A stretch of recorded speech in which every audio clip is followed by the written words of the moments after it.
My next guest makes his UFC debut coming up here at UFC Fight Night 126 on February 18th. He's going to be taking on Humberto Bandney. It is Steven Peterson joining me here on the program. And Steven, I got to ask right off the bat, did you watch the Super Bowl last weekend? No, I didn't. Not too into the football, man. I used to play in high school, but I just can't. I can't get in that scene. Too much partying going on, especially during fight season. Yeah, fair enough. You're actually the second fighter that's told me they didn't watch the Super Bowl, so it must be a trend, I guess, amongst fighters, and I'm sure you got this fight coming up as well. But you and I talked a few weeks ago.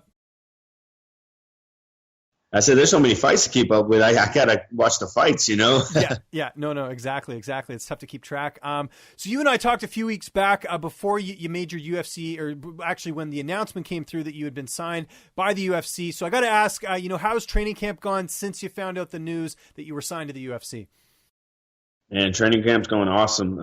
I got about 4 or 5 weeks notice, so plenty of time to get ready. I was already in the gym. It's a full-time gig for me. It's all I do. So, I'm constantly in the gym, working on my craft, getting better. I'm just glad to be able to fight on this stage. Yeah, absolutely. And I know people talk about the UFC jitters. You fought in a lot of high-profile fights, for LFA and then obviously on the Contender Series. Do you feel like that experience will serve you well in your debut as opposed to other guys who are making that leap to the UFC? Oh, very, very much so. I've had, 2 world title fights, a lot of high-profile fights, high-level competition. The way I see it, it's just another fight. I'm doing the same exact thing that I've been doing, just on a bigger stage. On one hand, I'm really excited, just to finally get in there. But on the other hand, I'm just, it's the same thing. Nothing changes.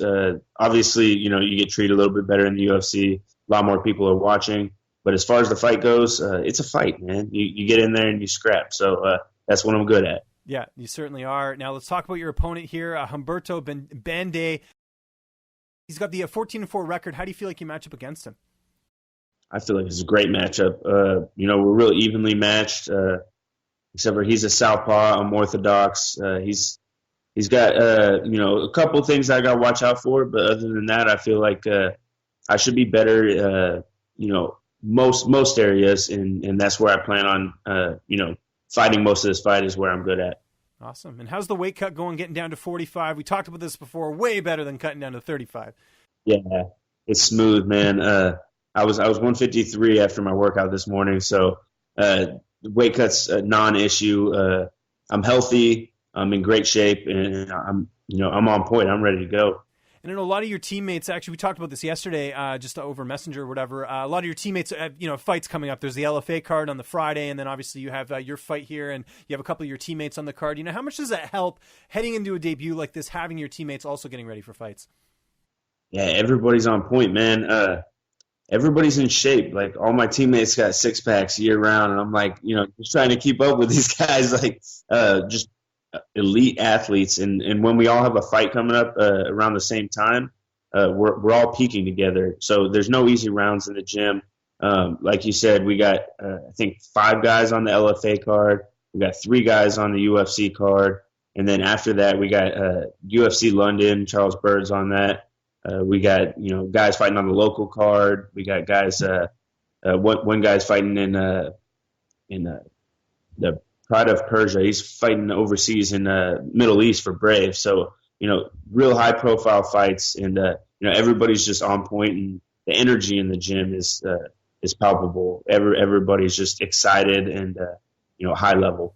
And I know at Fortis you get a variety of different looks, but I imagine as far as, guys that you're training with on a regular basis, sort of the main training partners, it would be like guys like, Damon Jackson and Diego Ferreira, guys like that.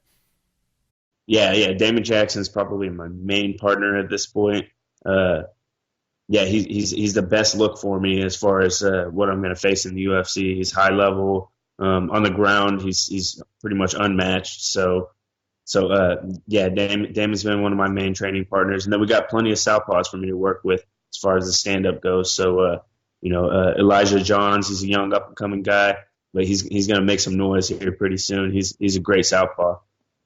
Awesome. And as far as, your corner, we talked about how many guys have fights coming up. Who's going to be in your corner for this fight? Of course, I got Coach Safe. Coach Safe's my main head coach. And then I got Miles Johns in my corner. You spoke with him. I believe he's 6-0. He's fighting in March as well in Houston for the LFA. He's going to be in my corner, and he's almost ready for the big show as well. Exactly. So these guys, and then Tony Mack, my boxing coach, will be in my corner as well. So got some great coaching, and just looking forward to having a great weekend next weekend. Awesome. How do you see this fight unfolding here on February 18th? I'm going to predict a second round TKO. I'm going to come in, set the pace. I always set a really high pace and keep that pace up. And I don't see him keeping up with my pace. He's gotten tired in his previous fights, and the way he fights, he expends a lot of energy without doing a whole lot. Aside from the power left kick, everything else is just wasted energy. He wastes a lot of energy, and I plan on capitalizing on that, and I think he's going to fold mid-second round. What are you watching on Netflix right now? What's getting you through training camp? Man, I've been watching Smallville. It's not on Netflix, but I've been watching the whole series. Okay. Finally coming up on the finale today, actually. So, the Man of Steel, he's coming into his own. I'm coming into my own. So it's good timing that you're watching it in that order, right? Yeah, exactly. How many seasons is that show? That was like a big show when I was growing up, because I'm originally from Vancouver, and the girl on that show is from Vancouver as well. So it was always one of those shows you'd like tune in because it's like she was on the show, I guess. So yeah, I believe 10 seasons. Oh wow, okay, so you really plowed through it then. Yeah, really in depth show. If you want to know the story of Superman, that's the one to go watch. Okay, fair enough. We got the Ocho recommendation on that. I know you're not looking past your opponent here, but I imagine after this you'd like to keep as active as possible. If you sort of have a perfect plan for this year as far as how many times you want to fight. Yeah, I want to fight all 4 fights. I want to go 4-0 in the UFC this year. Brandon Davis called me out on Twitter last night. So, I didn't see that. Interesting. Okay. Yeah, so he can get it. He's 8-3. Great matchup. I was actually thinking about calling out the guy that beat him, but if he's already calling me out, then I'll take him out and then go on to the guy that beat him, and that's my first 3 lined up. I'd like to fight Bruce Leroy. I don't know if he got cut. I know his contract just ended, but I feel like he's not on the level the rest of the guys are in the UFC. There's a lot of guys in the UFC that I feel like don't belong there. Or if they do, then I should have been there years and years ago. But yeah, these guys with 6-2, 8-2 records, I want to take those guys out since I feel like I should have been there a long time ago. I want to show them that I belong there, and then after I go 4-0, then I'm going to go for the top 10. Love it. Good stuff. Well, the first step to that begins February 18th. It's UFC Fight Night 126. Steven, it's always a pleasure talking to you, man. And it's so cool that we're finally doing an interview where you're in the UFC, because we've been doing this for a couple of years now. So it's very awesome to see here. Just remind people where they can get a hold of you on social media, and if you got any sponsors or shout outs, the floor is yours. Go to my Facebook page, facebook.com/Ocho Nation, on Twitter and Instagram @8ocho08.